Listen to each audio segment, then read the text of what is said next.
Hello बच्चों, let's read the following question. A copper wire Y is equals to 10 raised to power 11 Newton per meter square of length 8 meter and steel wire Y is equals to 2 into 10 raised to power 11 Newton per meter square of length 4 meter each of 0.5 centimeters square cross section are fastened end to end and stretched with a tension of 500 newton.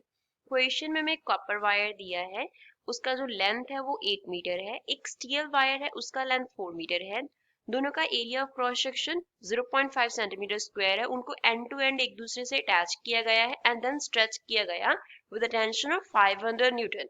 Y होता है हमारे पास Young's modulus of elasticity. अब column 1 में हमें क्या दिया है? ए elongation in copper wire in millimeter, b elongation in steel wire in millimeter, c total elongation in millimeter, d elastic potential energy of the system in joules हमें बताना है कितना होगा। कॉलम 2 में हमें आंसर्स दिए हैं 0.25, 1.0, 0.8 और 1/4 of the elongation in the copper wire। अब हमें बताना है कौन सा आंसर करेक्ट है।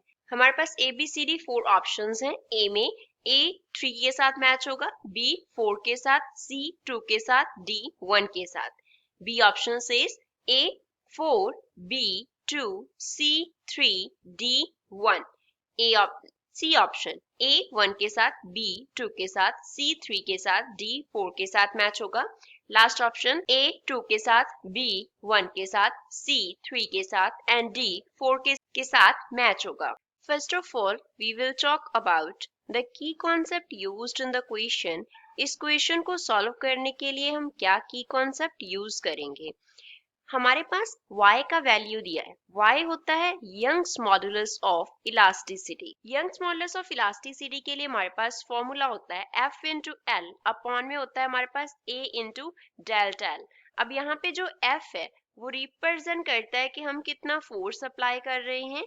A रिप्रेजेंट करता होता है एरिया ऑफ क्रॉस सेक्शन को, L जो है वो रिप्रेजेंट करता है ओरिजिनल लेंथ को एंड जो डेल्टा L है वो इलोंगिनेशन को रिप्रेजेंट करता होता है।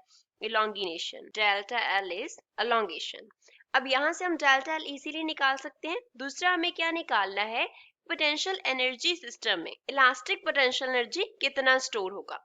अब जो पोटेंशियल एनर्जी सिस्टम में स्टोर होगा, लेट अस से हम उसको U से डिनोट कर रहे हैं, पोटेंशियल एनर्जी। अब उसको हमने U से डिनोट किया तो ये किसके इक्वल होगा? सिस्टम के ऊपर हम जितना वर्क डन करेंगे वो सिस्टम में एज पोटेंशियल एनर्जी क्या हो जाएगा? स्टोर हो जाएगा। तो वर्क डन पोटेंशियल एनर्जी के इक्वल होगा एंड इसके लिए हमारे पास फॉर्मूला होता है 1/2 इंटू फोर्स इंटू एलोंगेशन। अब यहाँ पे हमारे पास जो एलोंगेशन होगा वो टोटल एलोंगेशन होगा, एक पर्टिकुलर वायर के लिए नहीं होगा। हमारे पास इस तरीके से 2 वायर्स को हमने क्या किया है? एंड टू एंड अटैच किया है। ये हमारे पास लेट अस से कॉपर वायर है, इसको हम C से डिनोट कर लेते हैं। इसके साथ हमने क्या किया है? स्टील वायर को इस तरीके से अटैच कर दिया।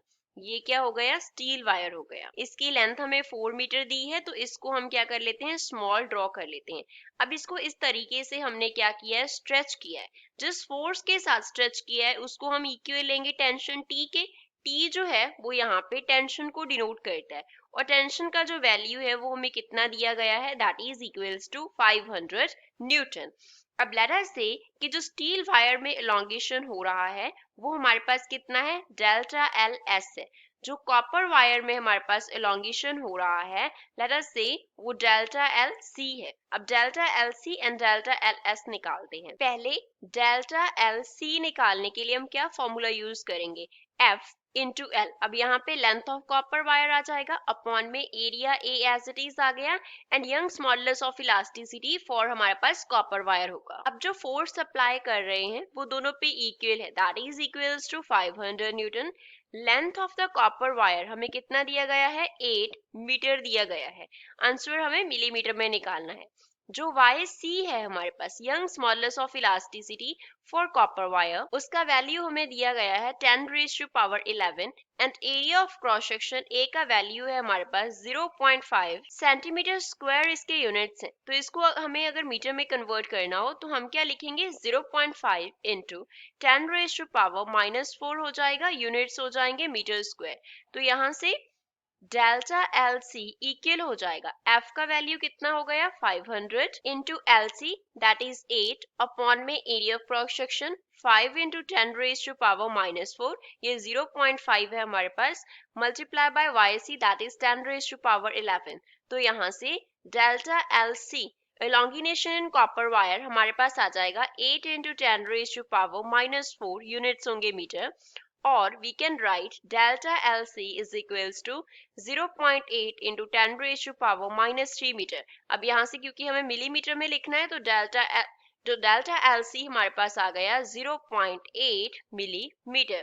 तो ये एलोंगिनेशन हो गया कॉपर वायर में। तो कॉपर वायर में एलोंगिनेशन मिलीमीटर में कितना होगा 0.8। तो A को हम मैच करेंगे किसके साथ, 3 के साथ। अब स्टील वायर में हम एलोंगिनेशन निकालते हैं, तो उसके लिए डेल्टा एल एस किसके इक्वल होगा, F into L S upon में A इंटू वाई एस हो जाएगा। तो फोर्स तो इक्वल था, तो फोर्स इस केस में हमारा कितना होगा 500 न्यूटन।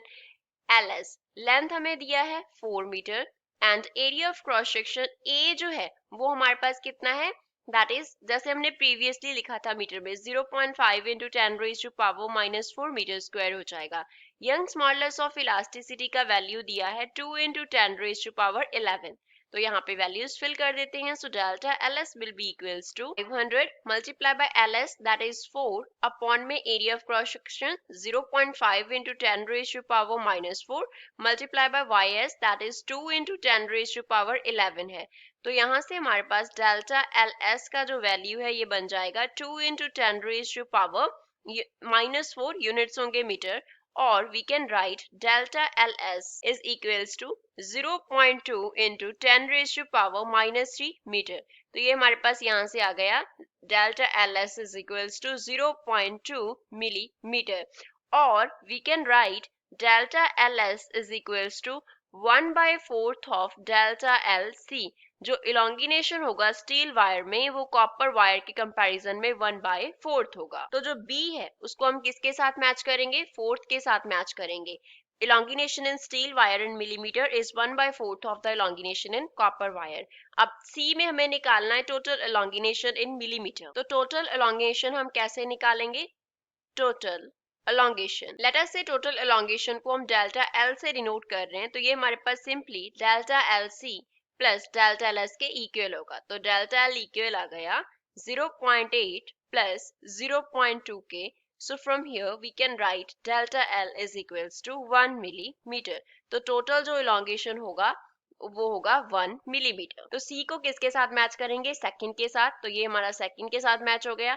अब हमें निकालना है elastic potential energy of the system in joules. अब हमें क्या निकालना है, इलास्टिक पोटेंशियल एनर्जी। तो उसके लिए हमें वर्क डन निकालना होगा। वर्क डन हम निकालेंगे 1/2 इंटू कितना फोर्स अप्लाई किया इंटू टोटल एलोंगेशन कितना हुआ। तो यहाँ से हमारे पास U का वैल्यू आ जाएगा 1/2 इंटू फोर्स कितना अप्लाई किया था 500 न्यूटन इंटू डेल्टा एल हमारे पास कितना है 1 मिलीमीटर है। तो यहाँ पे हम 10⁻³ का फैक्टर यूज करेंगे क्योंकि फोर्स न्यूटन में है, SI यूनिट है।